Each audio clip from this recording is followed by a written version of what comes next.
Arek MGT2. Sini saya akan menyelesaikan tugas komunikasi bisnis digital dengan dosen pengampu Pak Iqbal. Nah, di sini ada keterampilan presentasi bisnis. Membangun keterampilan bisnis yang efektif adalah kunci kesuksesan. Komunikasi yang baik dan penggunaan visual yang dapat mempengaruhi keberhasilan presentasi. Pentingnya keterampilan presentasi bisnis. Dalam dunia bisnis yang kompetitif, kemampuan untuk menyampaikan ide dan informasi dengan jelas dan persuasif adalah kunci untuk memenangkan kepercayaan klien dan mitra bisnis. Selanjutnya ada komunikasi efektif dalam presentasi bisnis. Komunikasi efektif melibatkan penggunaan bahasa tubuh, intonasi suara, dan kejelasan pesan untuk memastikan bahwa pesan yang disampaikan dapat dipahami dengan baik oleh audiens. Adapun menyusun struktur presentasi bisnis itu ada 3. Yang pertama, pendahuluan. Pendahuluan yaitu membuka presentasi dengan menciptakan minat dan menunjukkan tujuan presentasi. Yang kedua itu isi utama, menyampaikan informasi secara struktur dengan poin-poin utama dan contoh yang relevan. Dan yang ketiga, kesimpulan. Mengulangi poin penting, mengajukan pertanyaan terbuka, dan mengundang diskusi. Nah, adapun teknik menyampaikan presentasi bisnis secara persuasif. Yang pertama itu gunakan bahasa tubuh yang tepat.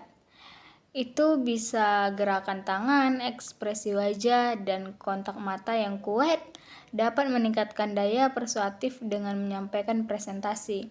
Yang kedua itu ada sajian dalam bentuk grafik.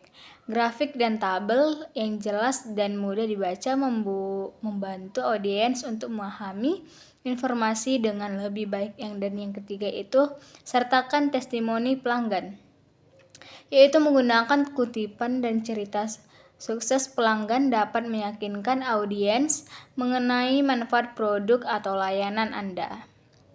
Nah, penggunaan visual dan media dalam presentasi bisnis. Presentasi bisnis yang menggunakan gambar, video, atau media lainnya dapat membantu menarik perhatian audiens dan mempertahankan minat mereka sepanjang presentasi. Selanjutnya, mengatasi rasa gugup saat presentasi bisnis. Rasa gugup saat presentasi adalah hal yang wajar.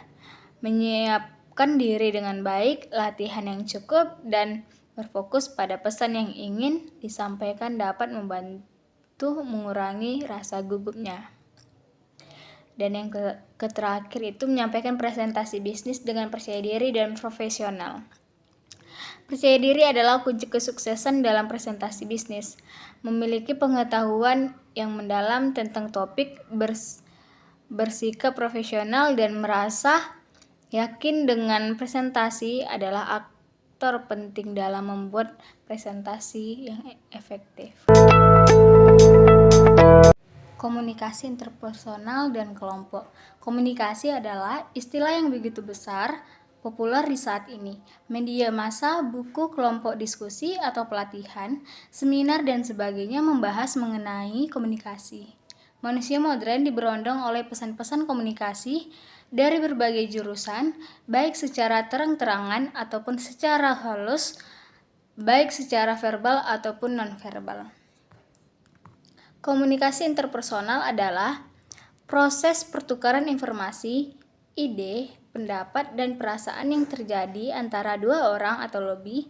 Contohnya komunikasi interpersonal itu antar pribadi seperti percakapan antara dua orang, percakapan keluarga, percakapan di antara 3 orang. Komunikasi interpersonal bisa terjadi di mana saja ketika menonton film atau belajar dan bekerja. Komunikasi interpersonal atau komunikasi menurut Erwin Pace antar pribadi adalah proses komunikasi antara 2 orang atau lebih secara tatap muka. Ini memungkinkan komunikator menyampaikan pesan secara langsung dan komunikasi menanggapinya pada saat yang bersamaan. Komunikasi menurut Dan Barnlund, Komunikasi antar pribadi adalah proses komunikasi yang melibatkan orang lain. Komunikasi interpersonal terjadi ketika melakukan interaksi yang berfokus pada isyarat verbal dan nonverbal, serta saling berbalas. Jika tidak ada proses pertukaran verbal dan nonverbal, maka tidak disebut proses komunikasi antar pribadi. Dan menurut Effendi, komunikasi interpersonal adalah komunikasi yang terjadi pada dua orang dan melakukan percakapan. Kontak tersebut bisa bertatapan muka atau melalui telepon sehingga menimbulkan timbal balik. Selanjutnya itu ada 4 ciri-ciri komunikasi interpersonal. Yang pertama itu bahasa yang digunakan bisa formal dan informal. Yang kedua itu memakai media tertentu, misalnya itu telepon, ponsel, dan email. Yang ketiga itu dilakukan 2 orang atau lebih. Yang keempat bersifat terbuka dan komunikatif. Selanjutnya ada efektivitas komunikasi interpersonal, itu ada 5. Yang pertama itu keterbukaan, yang kedua itu empati, yang ketiga sikap mendukung, yang keempat itu sikap positif, dan yang terakhir kesejahteraan. Nah, kelompok adalah sekumpulan orang yang mempunyai tujuan bersama yang berinteraksi satu sama lain untuk mencapai tujuan bersama, mengenal satu sama lainnya, dan memandang mereka sebagai bagian dari kelompok tersebut. Menurut Mikhail Burgon, mendefinisikan komunikasi kelompok sebagai interaksi secara tatap muka antara 3 orang atau lebih dengan tujuan yang telah diketahui, seperti berbagi informasi, menjaga diri, memecahkan masalah, yang mana anggota-anggotanya dapat mengingat karakteristik pribadi anggota-anggota lain secara tepat. Selanjutnya itu ada klasifikasi kelompok, itu terbagi 2. Yang pertama itu kelompok primer dan kelompok sekunder. Yang pertama kita bahas dari kelompok primer. Kualitas komunikasi dalam kelompok primer bersifat dalam dan meluas, dalam artinya menembus kepribadian yang tersembunyi atau menyingkap unsur-unsur yang tersirat. Meluas artinya hanya sedikit kendala yang menentukan rentangan dan cara berkomunikasi. Dalam kelompok primer, kita menentukan hal-hal bersifat pribadi dengan menggunakan berbagai lambang bahasa, verbal maupun non-verbal. Dalam kelompok primer, tidak ada pembagian peran secara sistematis karena komunikasi yang terjadi secara langsung dan sifatnya bersifat informal. Yang kedua itu kelompok sekunder. Komunikasi bersifat dangkal atau menembus permukaan luar dari kepribadian kita dan terbatas, hanya berkaitan dengan hal tertentu saja. Kebanyakan menggunakan komunikasi verbal dan jarang sekali melibatkan komunikasi non-verbal. Dalam kelompok sekunder terdapat pengelompokan anggota yang terorganisir secara sistematis untuk tujuan tertentu. Karena interaksi sosial terjadi secara tidak langsung, berkejauhan, dan sifatnya kekurangan. Nah, selanjutnya ada bentuk-bentuk komunikasi kelompok, itu terbagi 2. Yang pertama komunikasi kelompok kecil dan komunikasi kelompok besar. Selanjutnya ada fungsi komunikasi. Yang pertama itu ada fungsi menjalin hubungan sosial, yang kedua fungsi pendidikan, ketiga fungsi persuasi, yang keempat fungsi masalah dan pembuatan keputusan, dan yang terakhir itu ada fungsi terapi. Etika dalam komunikasi bisnis. Pengertian etika berasal dari bahasa Yunani yang mengandung arti yang cukup luas, yaitu adat, kebiasaan, akhlak, watak, perasaan, sikap, dan cara berpikir. Etika merupakan suatu pemahaman mengenai tindakan yang bersifat benar dan salah.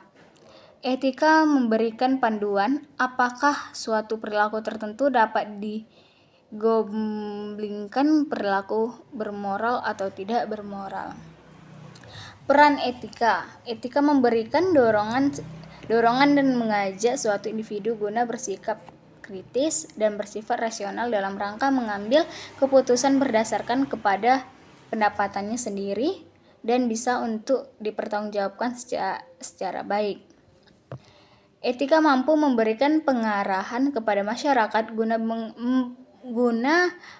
berkembang menjadi suatu masyarakat yang teratur, tertib, dan damai, serta sejahtera dengan mematuhi seperangkat norma dan berlaku guna terwujudnya kesejahteraan sosial dan ketertiban. Adapun etis dan etik, istilah-istilah yang terhubung dengan etika dan etis norma. Etika sebagai ilmu akhlak yang membahas pola-pola aturan tentang nilai-nilai kesusilaan tidak bisa lepas dari istilah etika, etis, dan norma.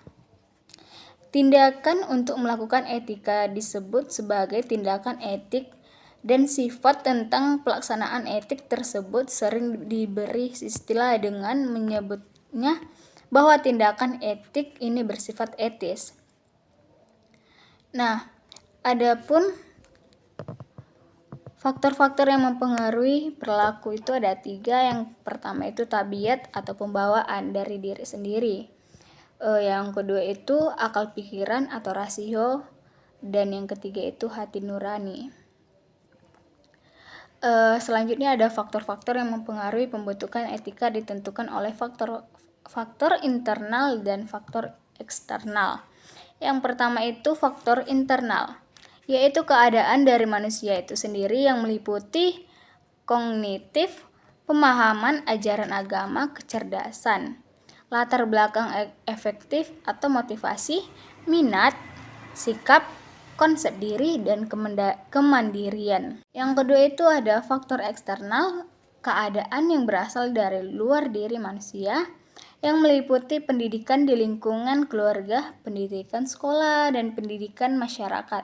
Salah satu aspek yang turut memberikan saham dalam terbentuknya sikap dan perilaku manusia dalam faktor lingkungan. Secara umum, etika digolongkan menjadi 2, yaitu etika umum yang mempunyai isi tentang prinsip dan moral dasar, serta etika khusus atau etika terapan yang keberlakuannya khusus. Sedangkan etika khusus digolongkan menjadi etika individual dan sosial. Mengenai etika sosial digolongkan lagi menjadi beberapa golongan, yaitu adalah etika keluarga, etika politik, etika profesi, etika lingkungan hidup, dan sikap kepada sesama, dan kritik ideologi.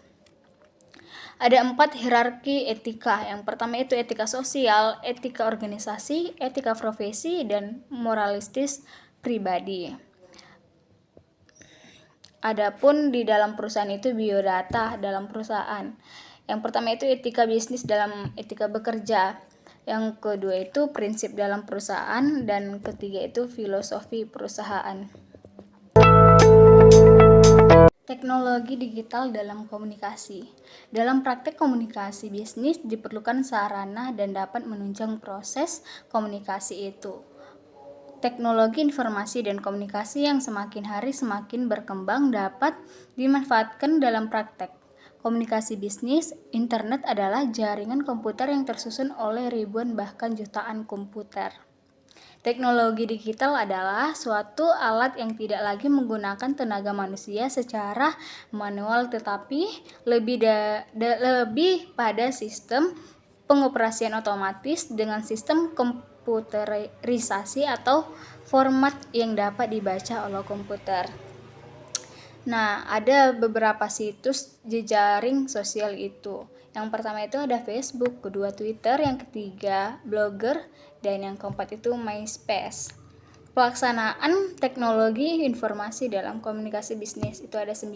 Yang pertama otomasi kantor, yang kedua itu berbagai informasi dengan karyawan, yang ketiga bertukar informasi, yang keempat tetap terhubung dengan konsumen, kolega, dan penyuplai. Yang kelima itu menjalin kerjasama atau berkolaborasi. Yang keenam itu menciptakan dan mengembangkan produk dan jasa. Yang ketujuh itu menghemat biaya. Yang kedelapan itu memudahkan akses informasi dan komunikasi. Yang kesembilan, berinteraksi dengan konsumen. Selanjutnya ada manfaat mempelajari penggunaan teknologi informasi dalam komunikasi bisnis. Yang pertama itu memperoleh, mengenal serta mengerti definisi teknologi informasi. Yang kedua itu memperoleh, mengenal serta mengerti fungsi teknologi informasi dalam komunikasi bisnis.